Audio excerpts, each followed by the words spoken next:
I am Brianna Hoffman, and I'm the Executive Director of the Washington Library Association. Since 1931, WLA has been a leader in the Washington library community with over 1,100 members from academic, public, special, and school libraries.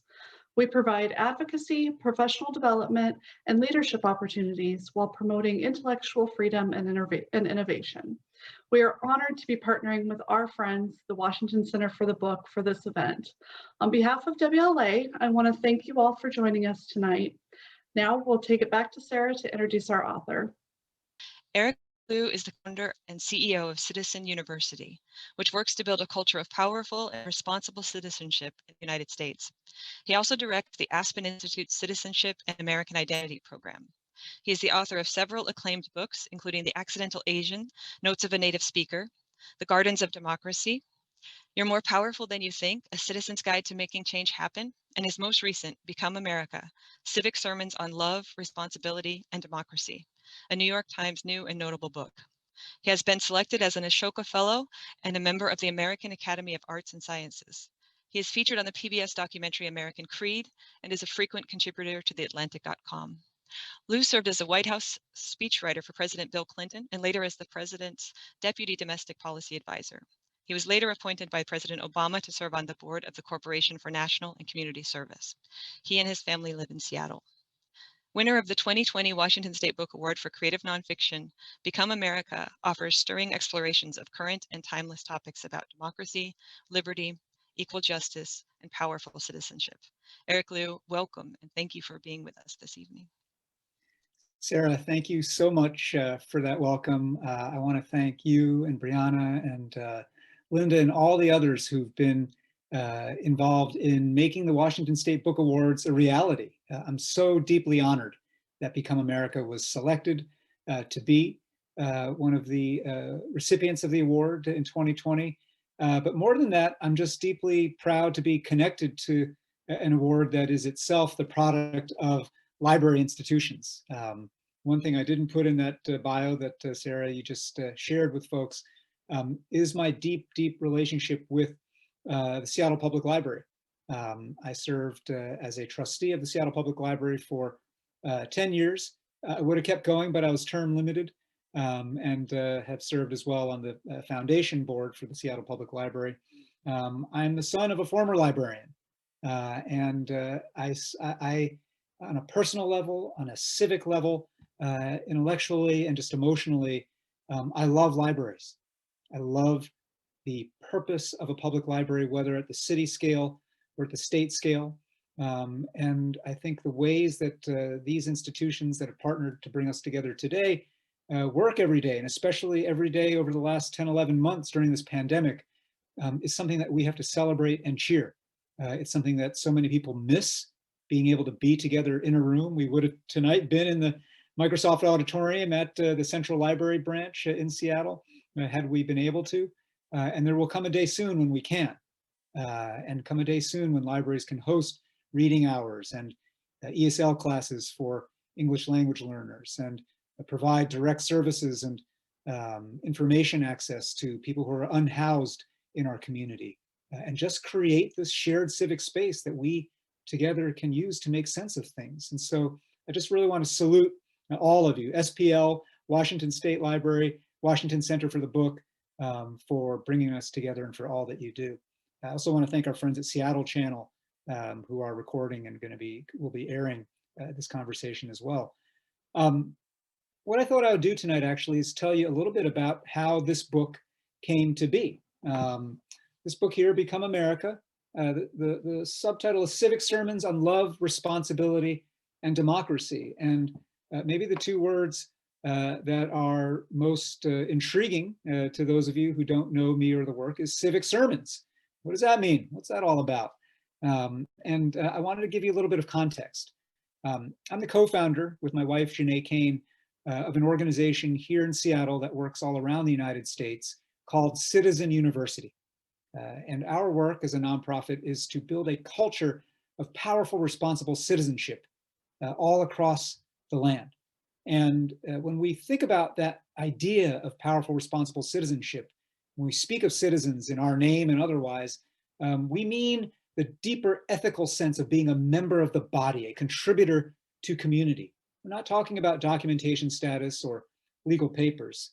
We mean the ways that all of us can and do and must right now show up for each other, for our community, and for our country. And so at Citizen University, we have a whole range of programs that are meant to teach and share and activate in people two parts of an equation that we sometimes use to define citizenship. And the equation goes like this: power plus character equals citizenship. But citizenship, defined in this broad, deep ethical sense, requires both a fluency in power, and that means simply, do you understand how things work? Do you understand who decides? Do you understand who decides whether libraries are funded or not? Who decides whether there's going to be bus service to get you to the library? Who decides what the price of books is going to be? All these questions that circulate around us in everyday life usually lead many people to answer with a single word: they. I can't believe they decided to cut library hours. I can't believe they aren't doing more to support institutions like libraries during a pandemic. But there is no they when you boil it down, and especially in a democracy. In a democracy, in this democracy, they is we. And we, the people, have a particular responsibility to understand the particulars of how things get decided. The exercise of power in civic life is not some distant, faraway thing out there. It is something accessible to all of us, and something for which we're all accountable on some level. And we live in a time right now, for all of the trials that we're going through during this pandemic, we're also going through a time of great awakening. And I'm not talking only about awakening around things like racial justice and white supremacy. And we've seen the waves of protest and direct action since at least the murder of George Floyd, but throughout this time. I'm not talking only about that. I mean a deeper civic awakening. People recognizing in this time that we've been living through, this extraordinary period of the election just passed, and has been going around in social media just the last 3 Wednesdays, the last 3 or 4 Wednesdays, from insurrection to impeachment to inauguration. We live in these extraordinary times where people are awakening to their power and to their responsibility to practice power. And so that's one half of what we try to teach at Citizen University. But we also emphasize that if all you have is a deep understanding of how to practice power, how to move people and ideas and money and social norms and state action to get the things that you would like to get in the world, and if that capacity is completely untethered to any moral core or ethical standards, then you're just a finely skilled sociopath. And that's why the other half of our equation becomes so important. Power plus character equals citizenship. And so another body of our work at Citizen University is all about cultivation of what you might think of as civic character. And civic character for us is not the same as individual virtue. It's not the same as personal virtue. We're not talking about traits like diligence, perseverance, honesty, grit. All those things are great. But what we mean is more character in the collective. How do we live in community together? How do we hold a community together? How do we live in public? How do we behave in a way that recognizes and demonstrates in a contagious way, positively contagious way, that it's not all about us. It's not all about you. The cultivation of civic character is something that also we do in a range of our programs at Citizen University, some of them involving young people, some of them intergenerational. And probably our best known program that tries to integrate the ways that power and character come together in powerful citizenship is a program called Civic Saturdays. Civic Saturdays are these gatherings that began right after the 2016 election and continued to this day, gatherings that are essentially a civic analog to a faith gathering. It's not church or synagogue or mosque, but it intentionally has the arc and the flow and the feel of a faith gathering. Back when we could gather in person, you'd walk into a room and be welcomed as you came in. You would sit down and be prompted to converse with, turn to the stranger next to you, spend a few minutes turning and talking about not a small talk question, but a prompt that really went to the heart of things. Questions like, who in this time are you responsible for? Who do you feel like you have failed recently? What hurts in your heart right now? And then after questions like that, we hear song. We actually rise and join together in song, which is a thing that we Americans don't get to do much.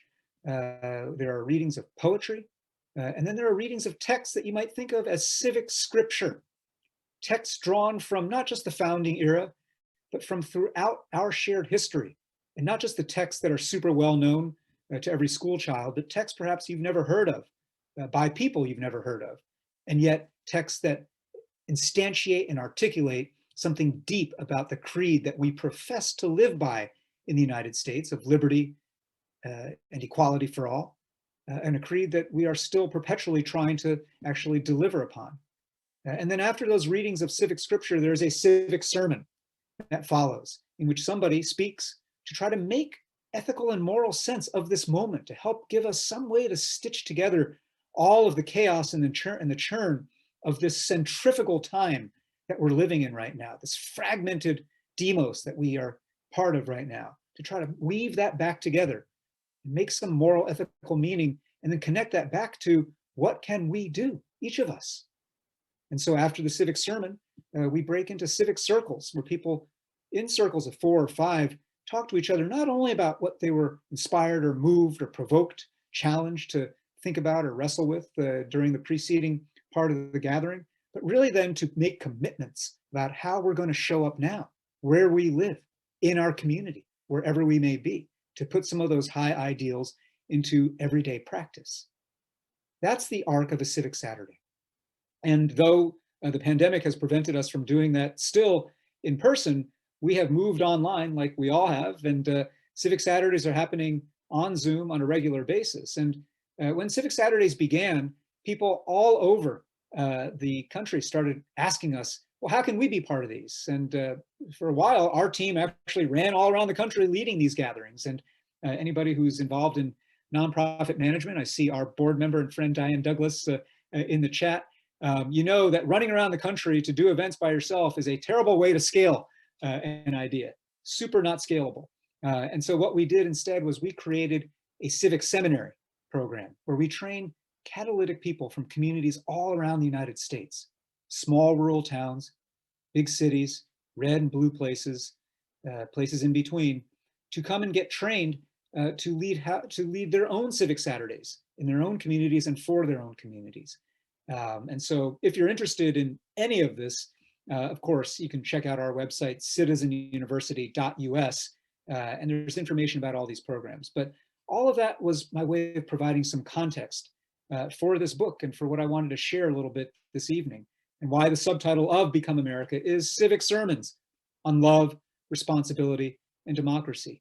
What this book consists of are civic sermons that I wrote and delivered at the first 18 or 19 of these Civic Saturday gatherings, some of them in Seattle, others, as I said, running all around the country, Atlanta, Georgia, Des Moines, Iowa, Chicago, all kinds of places, again, in different kinds of settings, different kinds of audiences, and the ways in which I tried in each of these sermons to speak to the moment, whatever was going on in our country or in those communities at that time, but also, Sarah put it so beautifully at the beginning, to connect it to deep, timeless ideas and challenges that we must bear as Americans, and especially today through this time of reckoning that we're living through.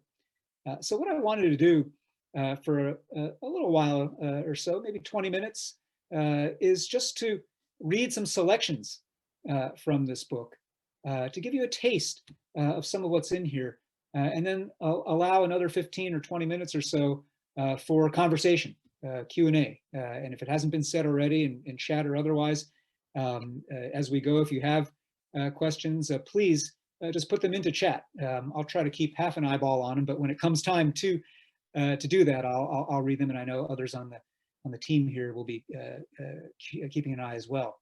I had an idea here, instead of pre-selecting a few passages from Become America, actually to demonstrate the way in which this book is meant to be timeless, number one, and is meant actually to be read any way you want to. You can read it sequentially, go from page 1 to page whatever it is, 300, or you can actually open it up at any point and dive in wherever you may land. What is in the book is, as I say, these 18 or so sermons, but before each sermon, we also included the texts of civic scripture that had been selected to be read prior to the delivery of that sermon, and that were meant to, in a sense, inspire and provide the moral and the artistic frame for what would follow in the sermon. So I'm going to randomly open a few pages here today and just read a couple of paragraphs wherever I open the book, and hopefully I'll land on a piece of civic scripture, and hopefully I'll land on a passage in a sermon to give you a sense of what's in here. All right, first reading. Oh, this is a good one. The random method works. This is a piece of civic scripture from a dear, dear friend and a hero of mine, a woman some of you may have heard of named Gerda Weissman Klein. Gerda is, I think, approaching 90 now. She is one of the best known survivors of the Holocaust in the United States, well known for a book she wrote many decades ago called All But My Life, which I think later was turned into a film that won an Academy Award. And Gerda, what is remarkable about her is not only her resilience and her grace and grit through the trials of her early life, but the way that once she actually came to the United States, and the way she came to the United States was that the man who liberated her from the concentration camp that she was in, the man who literally opened the door for her to step out of the room or the cage that she was in there, was a GI named Kurt Klein, who, as fate would have it, not too long afterwards, would become her husband. And they would raise a family, and generations later, one of her granddaughters would help her start an organization called Citizenship Counts, an organization that, using naturalization ceremonies, tries to expose to many, many people who've never been to a naturalization ceremony, never particularly thought about what it means to make a commitment as one would in an oath to the values and principles of this country, to awaken in the minds and hearts of a lot of people who aren't necessarily naturalizing immigrants becoming US citizens, what it means to live like a citizen. And so the first piece of civic scripture here on page 62 of the book is by Gerda Weissman Klein from the memoir All But My Life. And I'm just going to read it. Wasn't it traumatic to make the transition to normality? How often I have been asked that question, and I have come to the conclusion that yes, perhaps it was. But I didn't know what the word trauma implied, and I would have been ashamed to admit any dissatisfaction, believing it to be selfish and ungrateful to complain about anything here. In retrospect, I think that coming to America was like stepping out of a dark, oppressive room in which I had been locked up for a long, long time. Once I was free and exposed to light again, the most ordinary objects, the simplest things acquired an aura of extraordinary beauty, desirability, and value. I reveled in the joy of discovery, and my gratitude was boundless. That little piece was actually the third of 3 pieces of scripture that were read on February 4th, 2017 at a Civic Saturday at the Jones Playhouse at the University of Washington. I remember that day well, actually, because the Muslim ban had just come down earlier that week. And I believe that very morning, our Attorney General here in Washington, Bob Ferguson, had filed suit against the Trump administration to stay and to block the Muslim ban. I had written a sermon called Where is America? Where is America? And I'll just read you a couple of paragraphs from the beginning part of this sermon. Political legitimacy is the acceptance by the people of a leader's claim to authority. It is a fragile, unspoken hybrid of laws and norms. It is one of the most fascinating aspects of civic power because you can't put your finger on it. You can't lift a finger, and yet you can't lift a finger without it. You can be legally elected and have no legitimacy, like Nixon in 1974. Or you can be powerless under the law, yet have plenty of legitimacy, like Mandela in 1989. At 5:12 this morning, Donald Trump tweeted about the, quote, so-called judge, quote, who blocked his anti-refugee and anti-immigrant executive order. This is tantamount to calling the Constitution the, quote, so-called Constitution. To Trump, the Constitution is just another contract to break, another terrible deal he inherited and refuses to honor. And you know what? There is, in fact, nothing magical about the Constitution that forces us to abide by it. Just like there's nothing magical about the office of the presidency that forces us to respect him. As a minority president aided by an adversary of the United States, Trump craves legitimacy, but he forgets that what that great philosopher Tony Soprano once said, those who want respect, give respect. If Trump wants legitimacy, let him earn it. He can start by showing the people and the Constitution some more respect, because legitimacy is in the eye of the collective beholder. It is always contested, not just on election day. It is what we say it is. Now, let me tell you, this sermon on that day was, as you can hopefully feel in just my even rereading of it, was charged.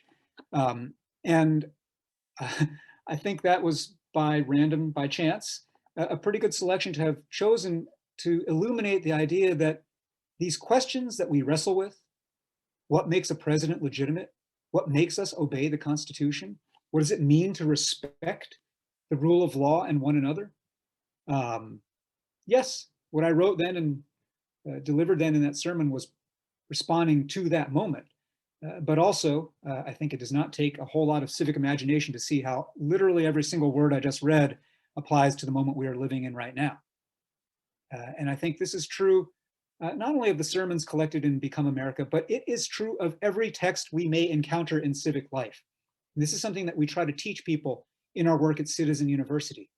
The texts, the objects of study in our lives as citizens, in our lives as members of the community, are anything you see and come upon and find.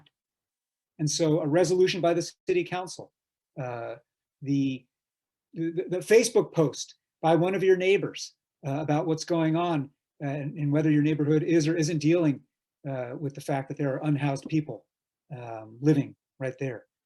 Whatever you may come across is a potential text with which to make meaning and to hold up as a mirror to ourselves who we are and who we profess to be.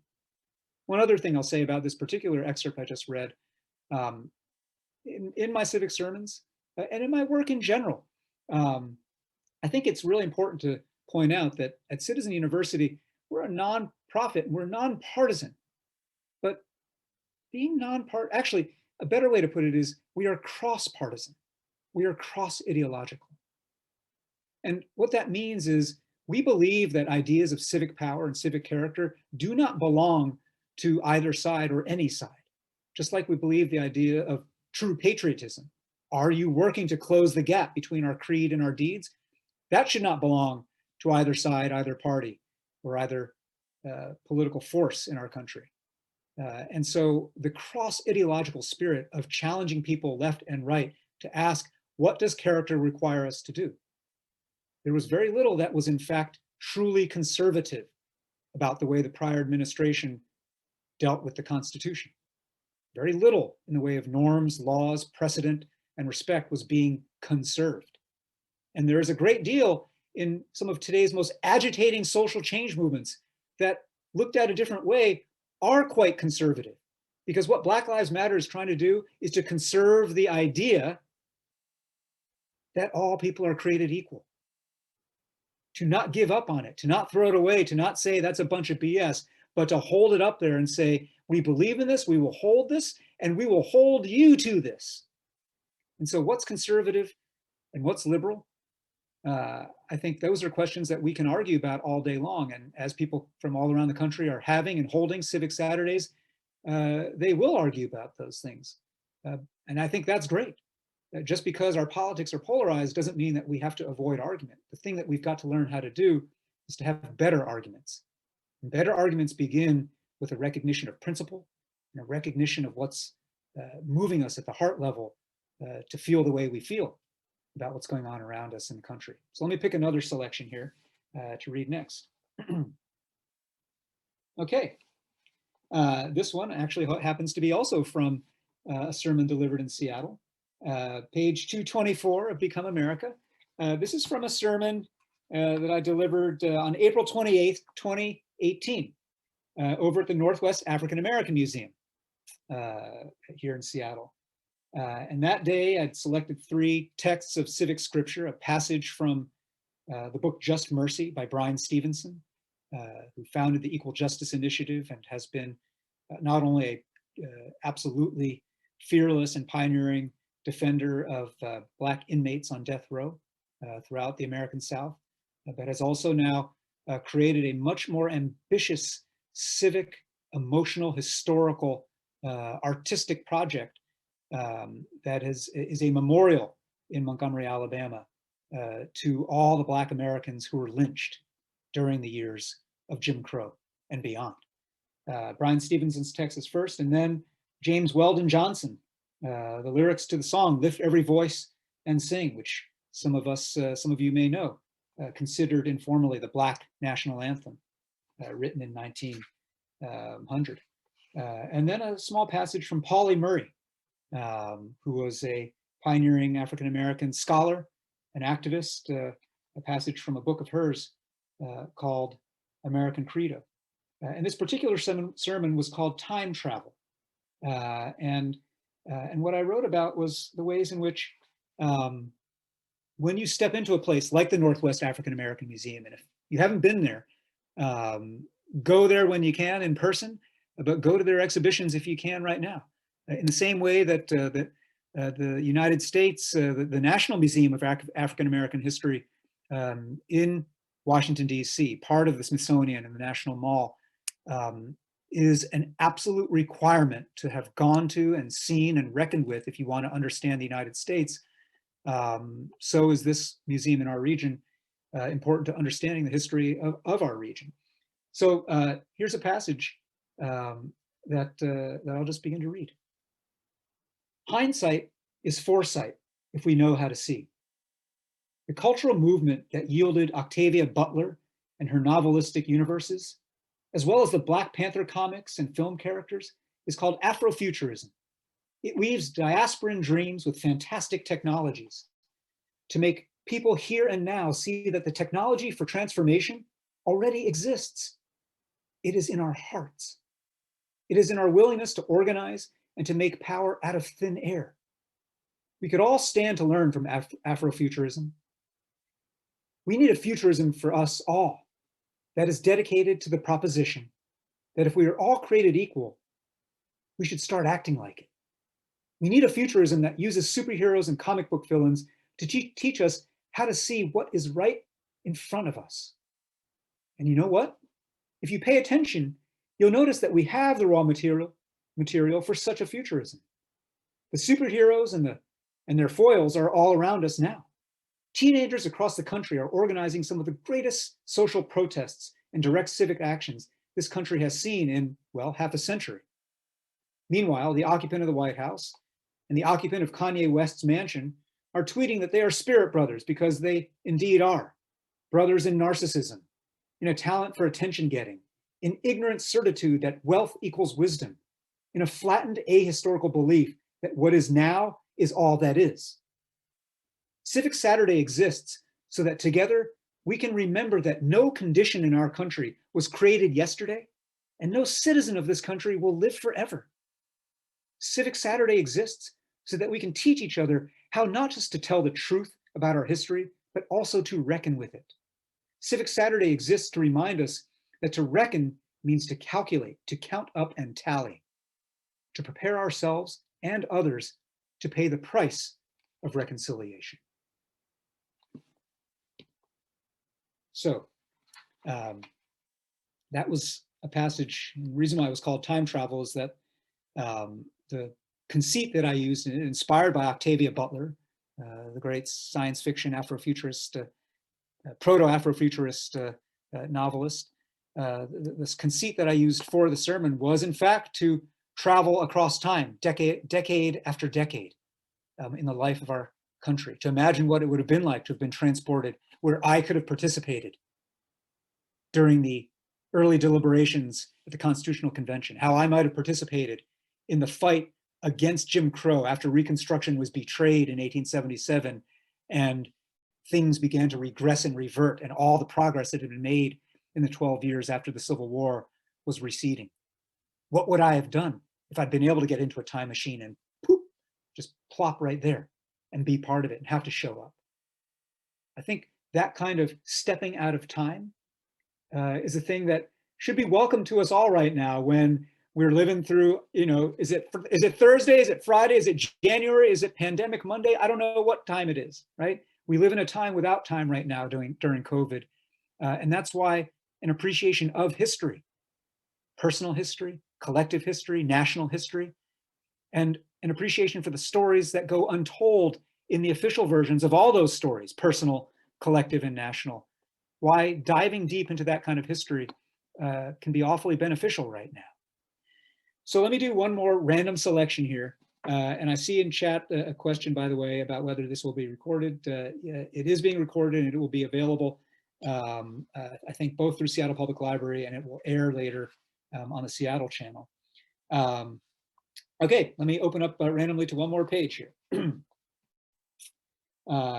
Wonderful. Okay, this is a page, this is from a sermon.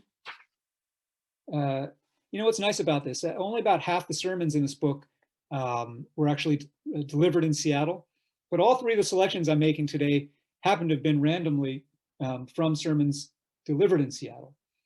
This is from on page 131 from a sermon called A Thanksgiving Recipe that I delivered right before Thanksgiving of 2017, November 18th. And this particular Civic Saturday was at the Elliott Bay Book Company.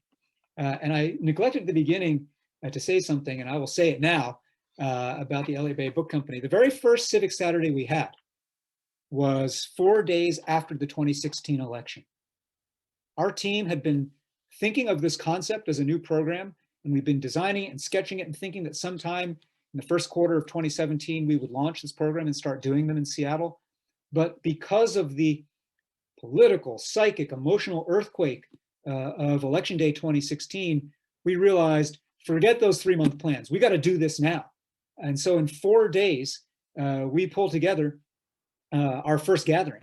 And our indispensable partner in that first gathering was the Elliott Bay Book Company on Capitol Hill in Seattle. And with 4 days notice, we sent out an invitation, told folks what this brand new idea was of a civic analog to a faith gathering, and come together to make meaning and find fellowship and community to go through this. And we thought, hey, it'd be great if 30, 40, 50 people showed up. And we set up about that many chairs, brought some, some fruit and some cookies and some tea and coffee. Over 220 people ended up showing up there, cramming that basement reading room at Elliott Bay, if you know it. Let's not let the fire department hear this. I'm sure we were breaking fire code that morning, but we had folks packed in there, sitting on the stairwell, going up from that basement. And that was, as Caroline Sayer just wrote in chat, an unforgettable day, that first Civic Saturday. And so we owe Elliott Bay such a debt of gratitude for helping this movement get birth. Because when I mentioned the Civic Seminary earlier, where we're training people from all around the country to lead Civic Saturdays of their own and on their own, Caroline, who just posted in chat, is one of those civic seminarians. We call them Civic Saturday Fellows, who go through our 4-day seminary training and then lead these gatherings on their own. And so this is a nationwide movement of people all across the country in dozens of states doing this. On any given weekend, you'll find a Civic Saturday somewhere, and it all started at Elliott Bay. So let me read a few paragraphs from this sermon. My friend Jim Fallows grew up in Redlands, California, a small town in the Central Valley where people knew and trusted each other, where the Rotary and Optimists clubs were strong, where his dad was an esteemed doctor, where community pride was high. Jim has worked in the Carter White House. He's lived in Japan and China. He's been for years a national correspondent for The Atlantic, and now is based in Europe. Throughout, he's remained attuned to that old Redlands feeling. In a new book he and his wife, Deb, are writing, Jim chronicles small towns across modern-day America where people are cultivating civic and economic renewal. But in all these travels, Jim is not trying to go back to Redlands. And he's not blind to the fact that Redlands then and now, ensconced in the heart of Orange country, has only fitfully included Hispanic migrant workers in its story of us. He's just trying to rekindle a feeling of people knowing your name and your family and looking out for you in constructive ways, in new and inclusive ways.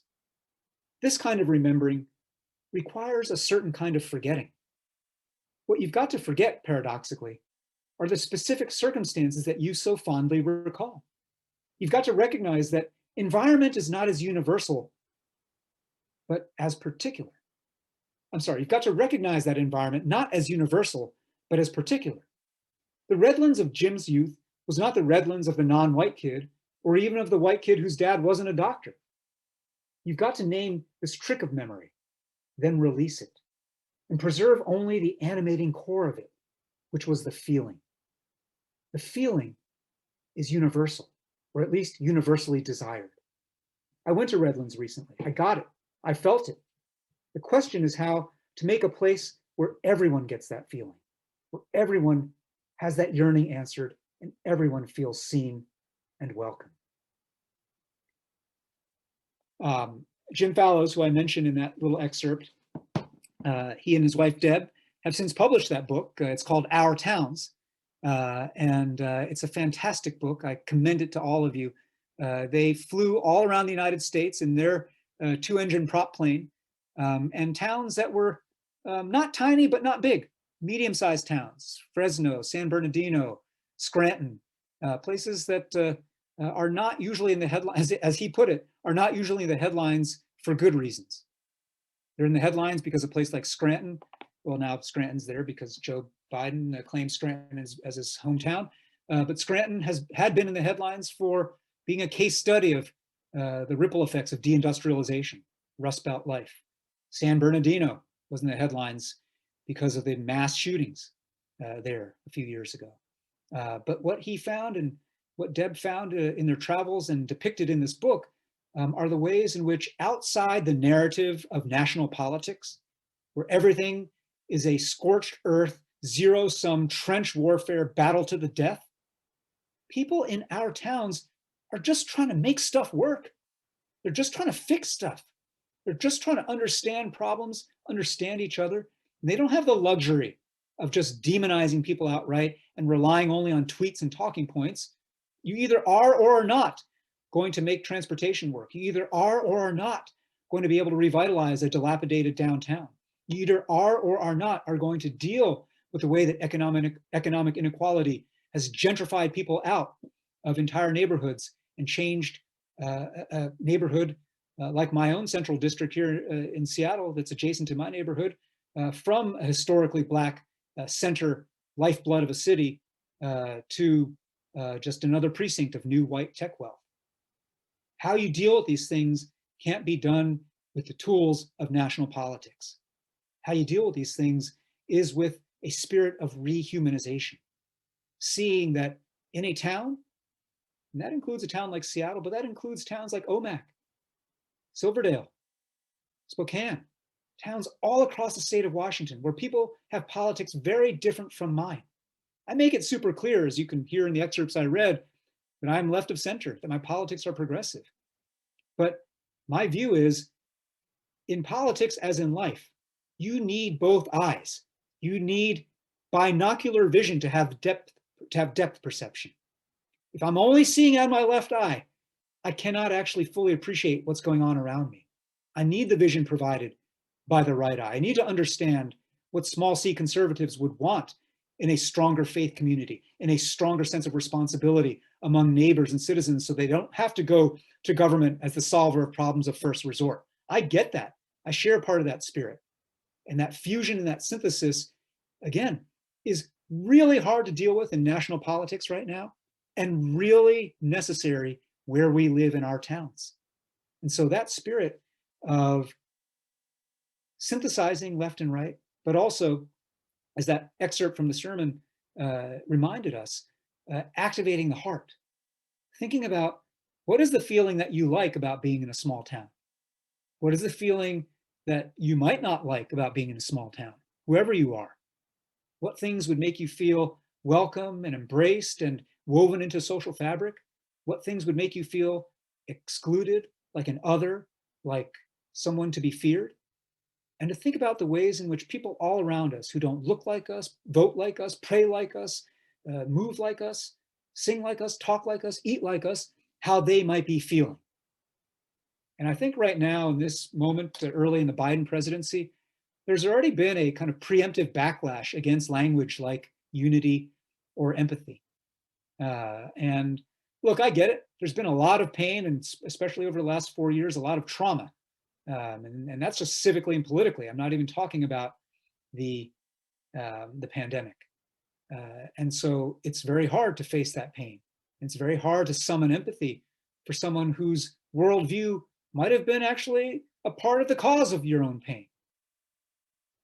But I think what President Biden is asking of us is not to be saints, is not to be completely self-abnegating people who say, my feelings mean nothing.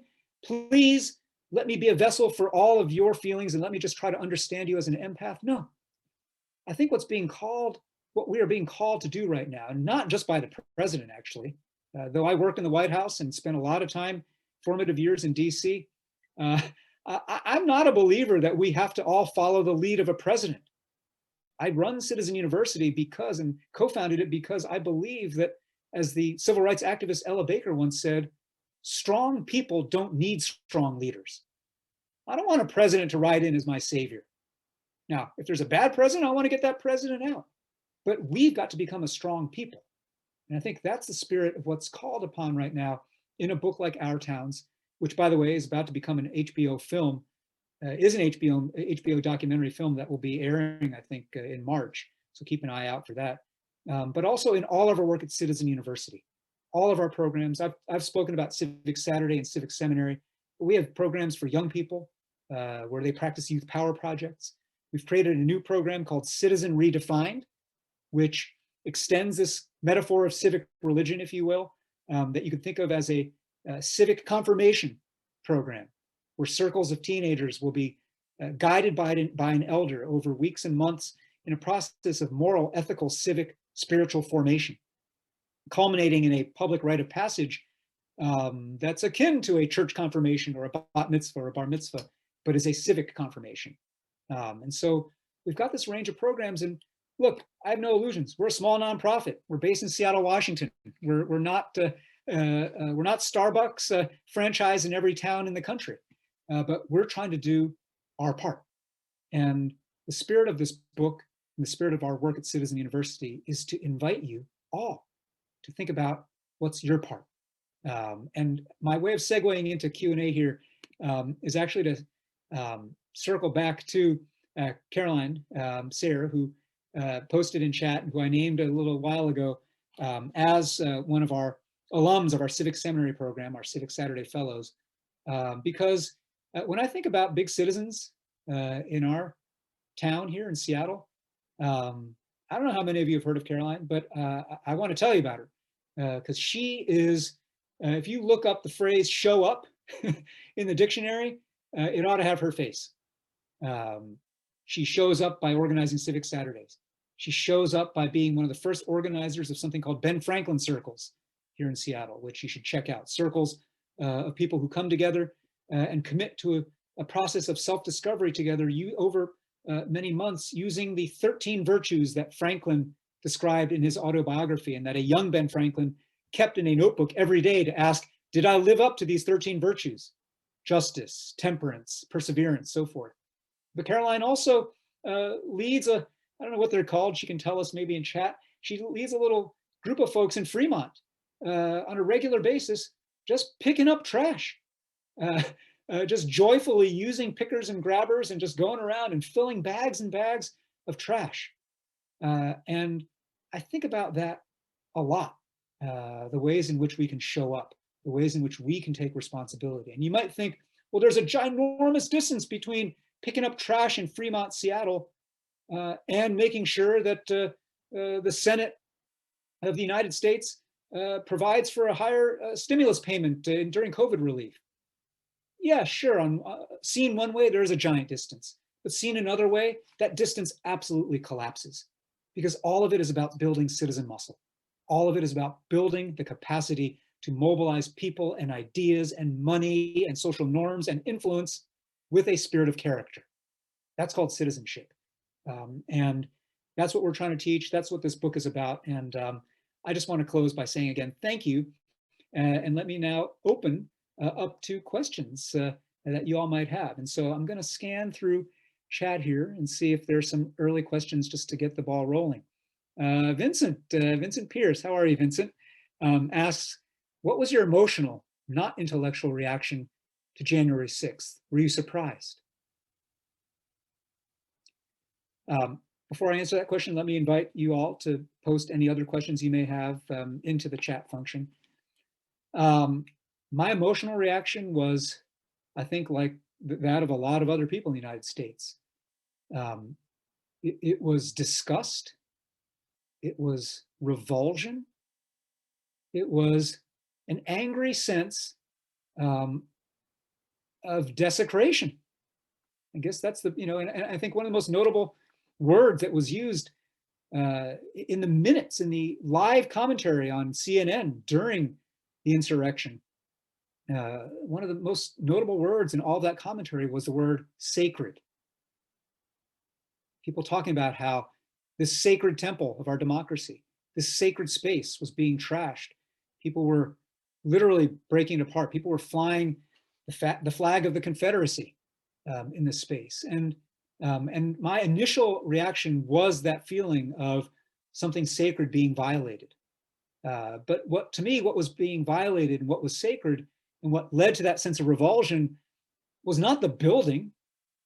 I mean, yeah, sure, the building, it was important to preserve and the integrity of the building itself, but not the building, but the idea of the building, the idea of the Constitution, the idea that what people were storming the Capitol to do. And we must remember this right now, because there already is a rapid erasure going on among at least half of the people of the United States right now. That this was just another protest gotten a little bit out of hand, just like protests in Seattle this summer got a little bit out of hand. There's zero moral equivalency there. And I feel this, again, not just intellectually, but emotionally. What was happening on January 6th was that a mob was trying to prevent the Congress of the United States from fulfilling its constitutional duty.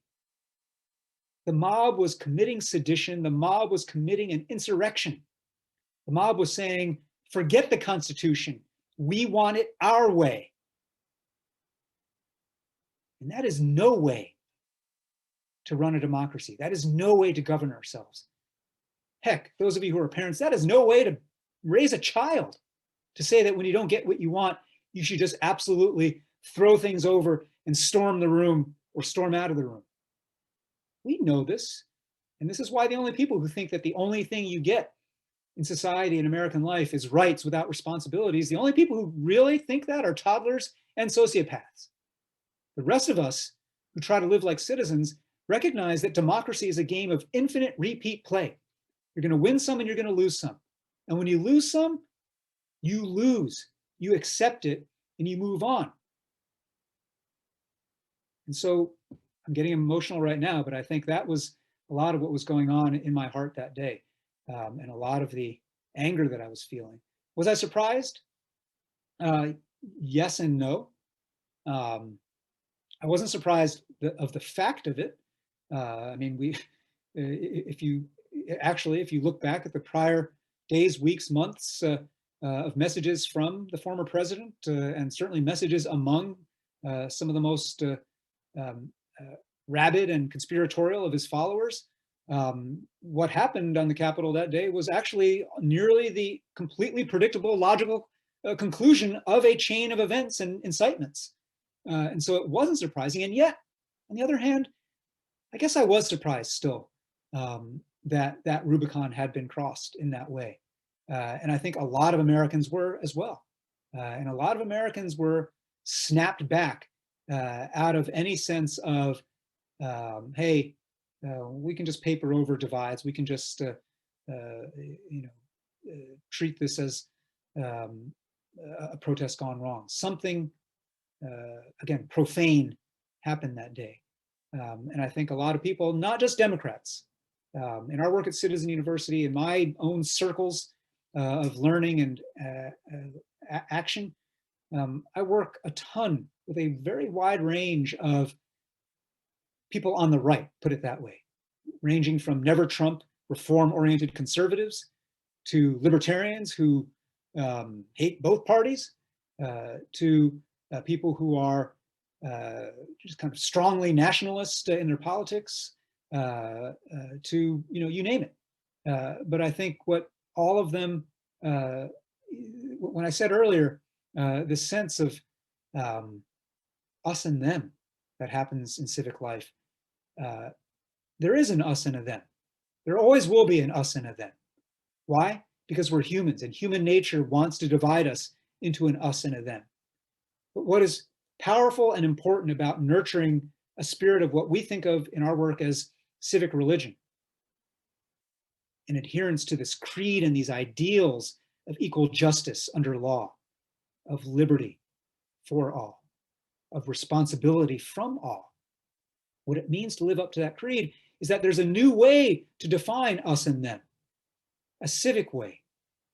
The us is those of us who choose and repeatedly, in fact, do show up, vote, volunteer, learn, read from people we don't agree with, listen, empathize, circulate our power and our resource and our privilege instead of just hoarding it. And the them are those who don't. And I think the them should be judged. They should be judged for their failure to live like citizens. The most obvious example in a time of pandemic is those who refuse to wear masks.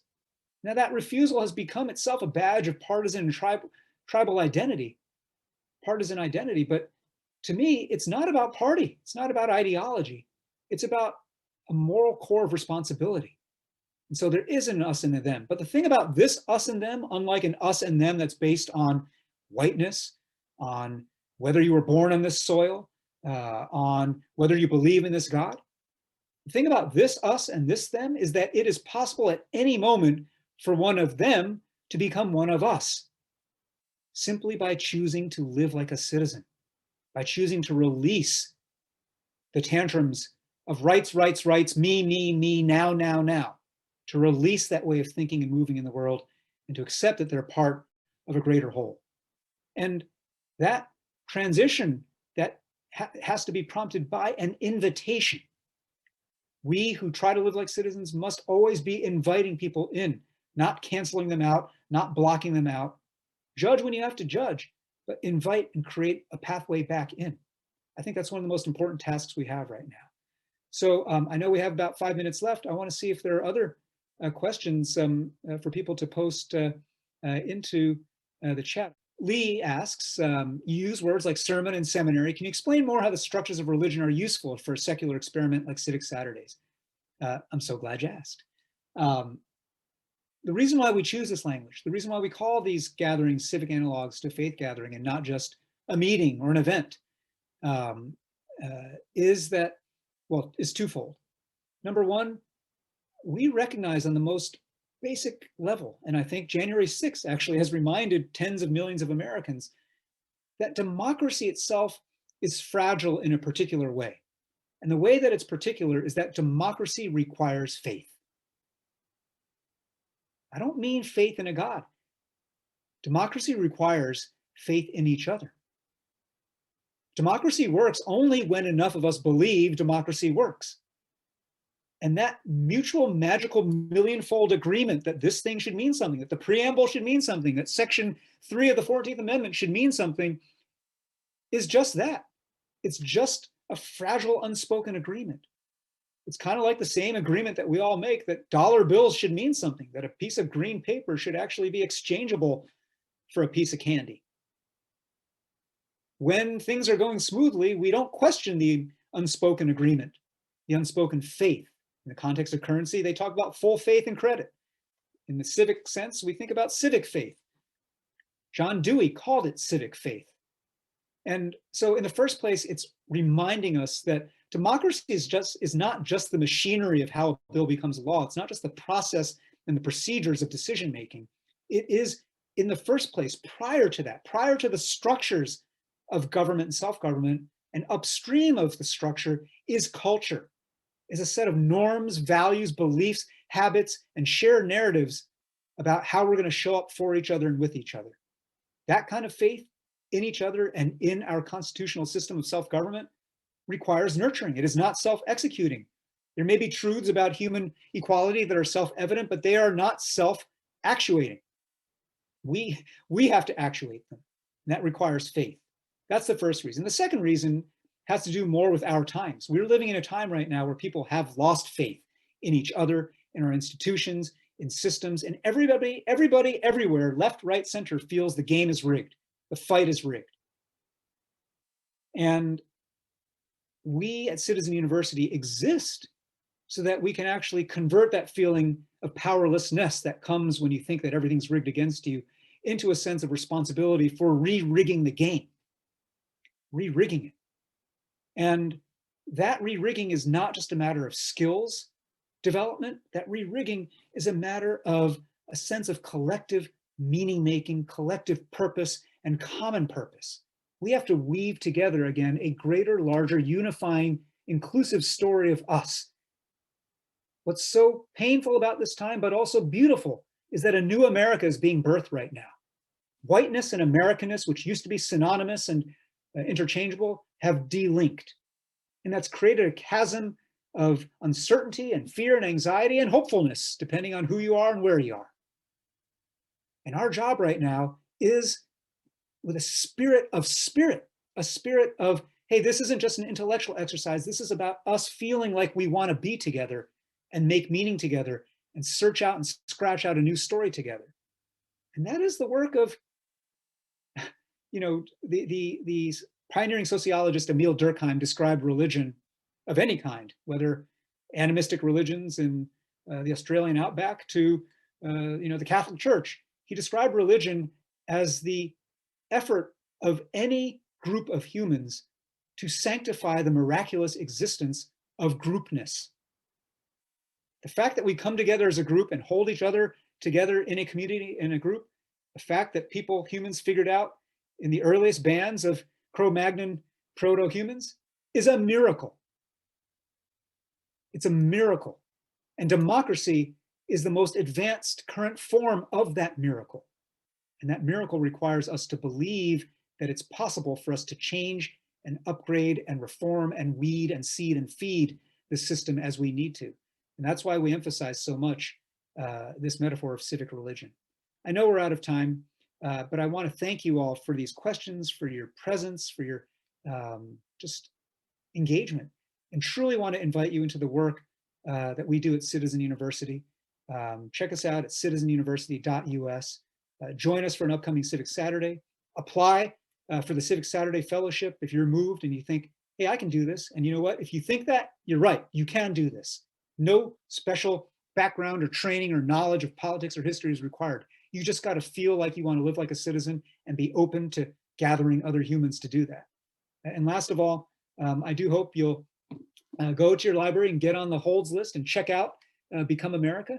And again, I want to thank the Washington State Library, the Seattle Public Library, and the Washington Center for the book for this honor and for this evening. Really have enjoyed this, and hope again we can, before too long, regather in person and celebrate in the flesh. Thanks so much for being with us tonight.